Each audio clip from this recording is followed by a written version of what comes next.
Give us two football teams to fade. We're going to fade them hard, and we're going to win on this one. Let's start with Vandy. What do you not like about Vandy? I think it's a great time to sell high on Vandy.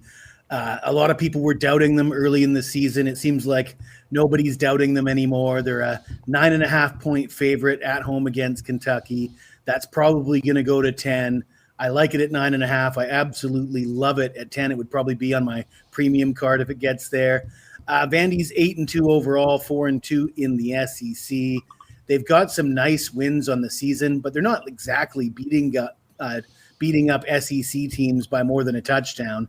They've got one SEC win by more than a touchdown this season. That came against South Carolina, and South Carolina was without Sellers, their starting quarterback, in that game.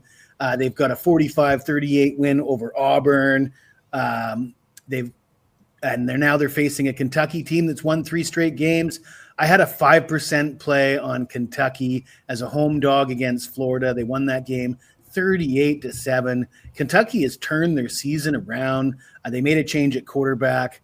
Cutter Boley has been far better than their original starter. He's thrown for 1,780 yards, 13 touchdowns, 8 picks. So he's still a little turnover prone, but at least he's moving the ball. He's completing 69% of his passes. If you look at previous meetings between these two teams, Vandy won the last one 20-13 at Kentucky last year. Kentucky won 45-28 the previous season, and Vandy won 24-21 back in 2022 at Kentucky. The road team, I believe, has won 3 straight in this series. They tend to play close games. I just don't see Vandy blowing out Kentucky the way Kentucky's playing. And Vandy, they had their heart set on the playoffs. They had their heart set on Heisman Trophy for Diego Pavia. Neither of those things are going to happen. But all the credit to Vandy. They've had a fantastic season.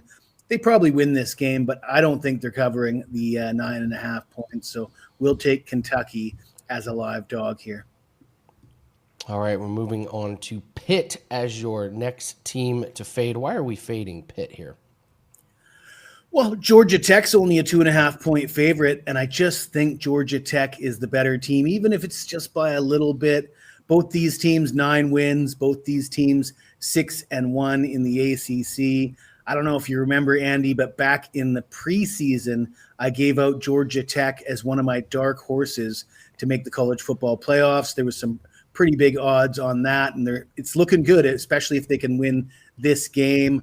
I also had Texas A&M, by the way, and Illinois. Illinois is out of it, but A&M obviously looks pretty damn good as well. Georgia Tech is coming off a bit of an oopsie daisy with a 36-34 win at Boston College. I think that's a clear sign that they were looking ahead to this, the key game. I like the fact that they had a bye week heading into that game. They came into last week's game almost 100% healthy, so that bodes well.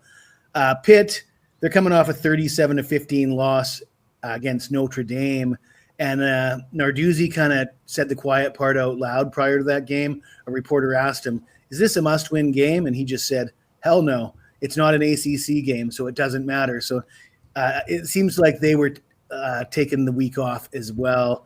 But at the end of the day, Narduzzi versus Brent Key, there's a reason why Brent Key is the guy who's sought after and mentioned for all these head coaching openings at these big schools. I think Key is the better coach. Narduzzi's a great guy. He fields a competitive team, but he's expected to lose these games, keep it close and lose, and Key is expected to win these big games.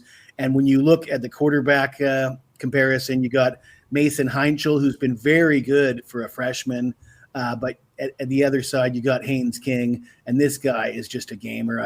I don't know anybody who loves college football and doesn't love Haynes King. Haynes King's more experienced.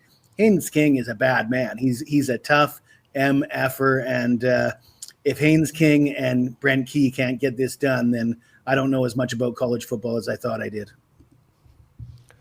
It's amazing how our opinions can differ week to week on teams, but they have to. Situational spots, and you have to, right? I better get this Georgia Tech win, because I just realized that's going to make a great clip for the haters if I don't.